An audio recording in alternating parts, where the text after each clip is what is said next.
second group of, the second pairing of volunteers, and we've got Gabe and Darren with us. I'm just firstly going to ask them for a bit of background about themselves, and then we'll find out what they do on a daily basis when they're here. So Gabe, ladies first. Okay, I'm a hairdresser by trade. I still work hairdress a couple of days a week, rent a chair basis, but I wanted to do something else that would be a bit more fulfilling, some voluntary work.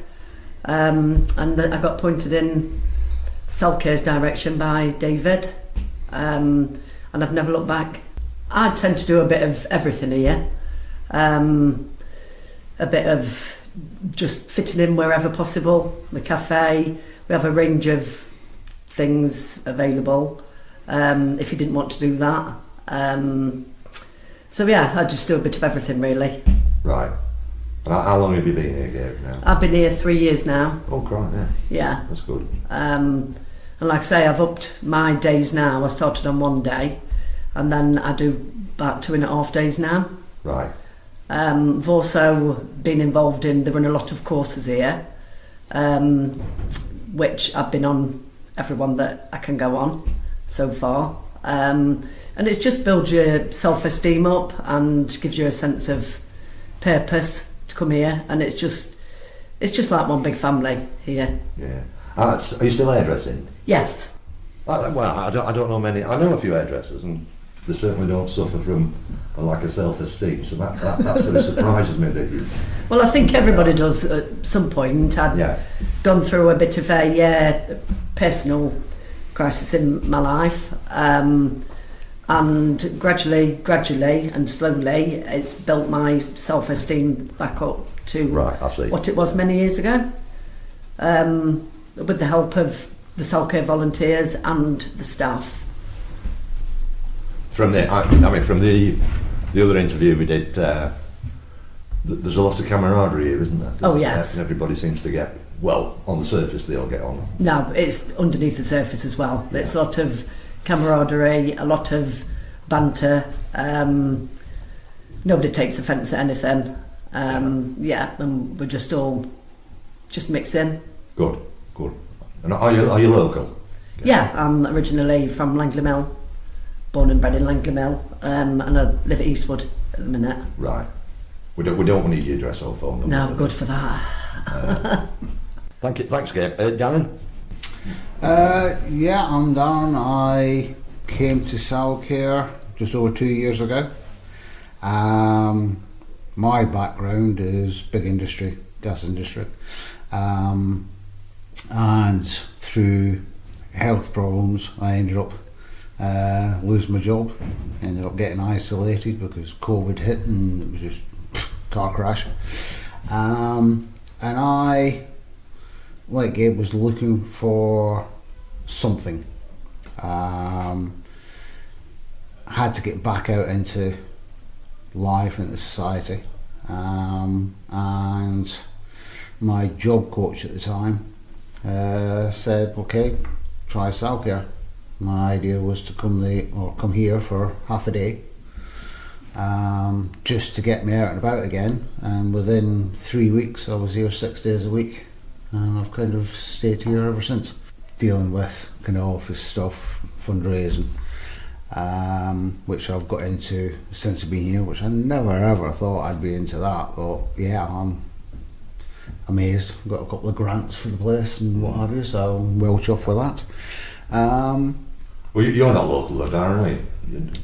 Well, you probably are now. But yeah, I am now. Now I started off, strange enough, born down south in Plymouth. Accent denies that, but lived in Scotland for a long while. Came to Derbyshire, so I'm kind of Belper end of the world. Yeah. Travel over. And I just wouldn't change it. For years, chasing the mighty dollar, as the saying goes, gave me nothing but stress and all the rest of it. Now, I don't have that. So born in Plymouth but lived in Scotland, so yeah. What about Six Nations? Who do you? Oh, I am an England fan, I'm sorry, I am.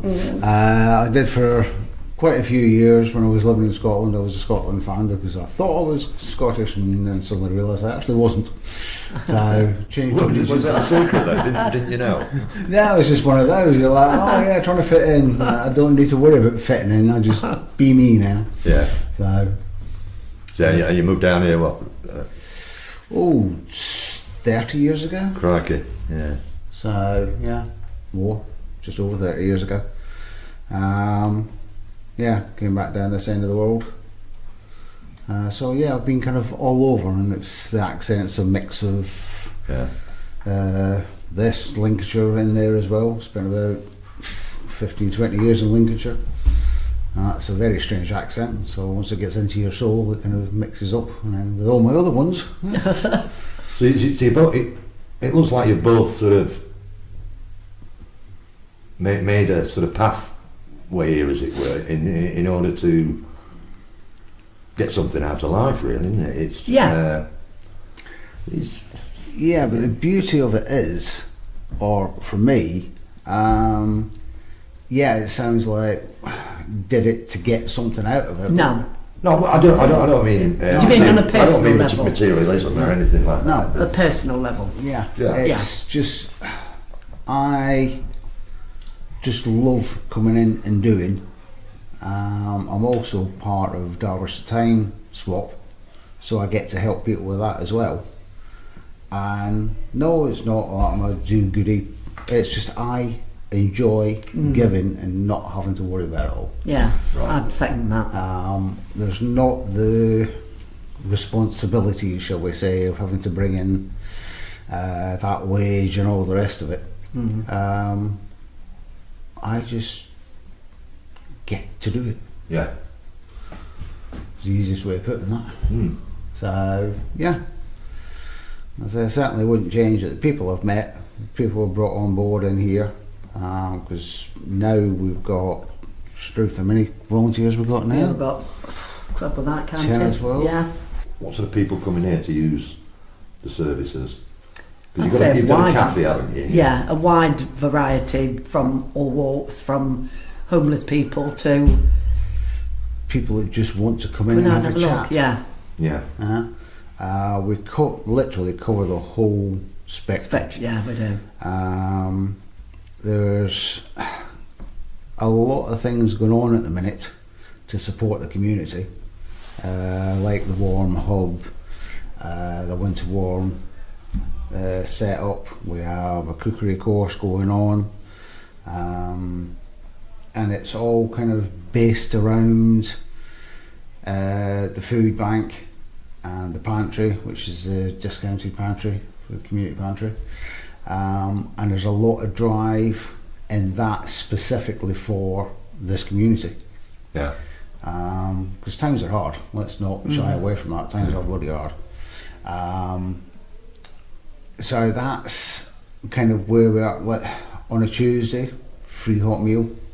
Friday craft. Yeah, crafting. Friday we've got the craft club. So the Warm Hub, come and get a cup of tea, come and have a coffee. It don't cost you nothing. Just come and have company. And How do people find out about this then? It's not very well advertised, is no, it? Really, it is mainly word of mouth, Yes, isn't it? yeah, It never ceases to amaze me that people that come in and say, "God, I've lived around here 10 years, never knew it No. existed." And it's something that I personally have spoken to the managers about, is that we really need to do something to get it out there. But it's a bit of a fine line, because you could do full-on advertising and get an avalanche of people coming in and not be able to service them. Yeah. So it's a constant juggling. As to how far you put it out there. Yeah. Yeah.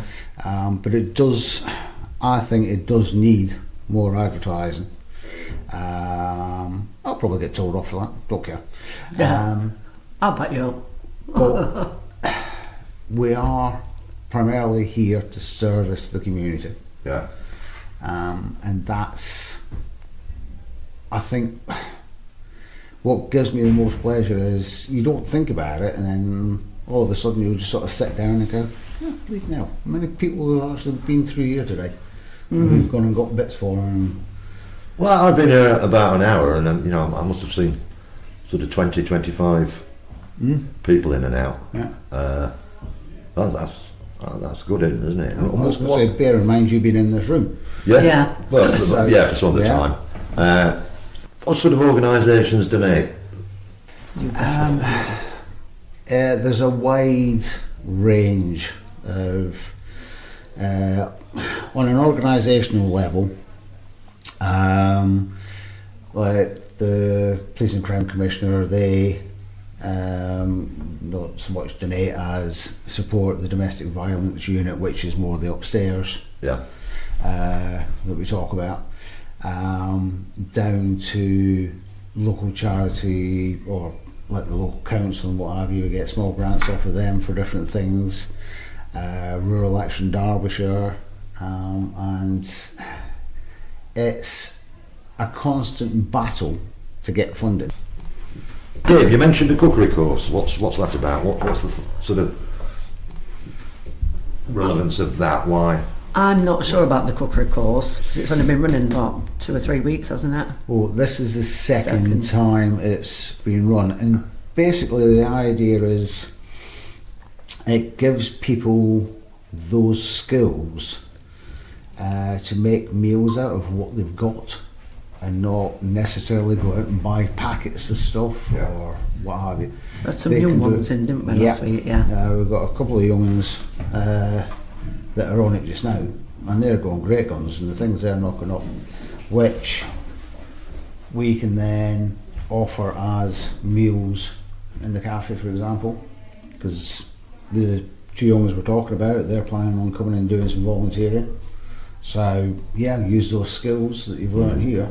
So, I mean, I honestly know a couple of young people, a few young people, who live 100% on takeaway Yeah. food. Yeah. And they've... Because when we were at school, you did domestic science, didn't you? So Yeah, you yeah. eventually learned to cook yourselves, but it doesn't seem to happen anymore, does it? No, it's I mean, it's a bad diet, isn't it? yeah, Yeah, that's and I where think they suffer. there's not. I think that gives them the chance to see that it's not difficult, that it's easy to do things from scratch. Yeah, definitely. Like, because we have access to fresh fruit, vegetables, that sort Yeah. of stuff, ingredients, we can show them how these meals that they would normally go and buy in like a microwave tray, a few minutes, knock it together yourself, and Yeah. it tastes 10 times better. Of course it does, yeah. Hence, the cookery course is a godsend, and it's going to be going for a while. So, Yeah. Well, how long do you think you're going to be here then, Gabe? Do you any plans? Forever. Forever? Forever. Well, as you long enjoy as, it, don't you? absolutely, really do enjoy it. Yeah.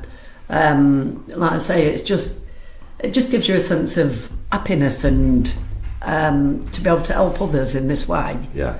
And use your time for the good of others, basically. Do you have regulars then?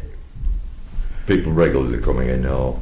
yeah, we do, Yeah. but mainly as far as the pantry shop's concerned. Yeah, try and over extra load, So don't they? they get like the membership thing going on, which periodically is free, and other times just depends on where the funding is. Yeah. But as I say, then it's like £5 for a shop, or you can double up if you've got a big family or whatever, £10 shop. So we have a wide base of people that come in to use the pantry because that need is there. That need is there. They can't afford the prices that are being charged even in the cheapest supermarkets, and they've got to feed themselves and the kids. Yeah. Initially, a lot of the people we get are referred to us from, say, the job centre or the council or doctors, whatever, which is where the food bank bit comes into. But they only get referred onto that for 6 weeks or something like that, I think it is. Could be wrong about But that's where we then have the opportunity to say to them, look,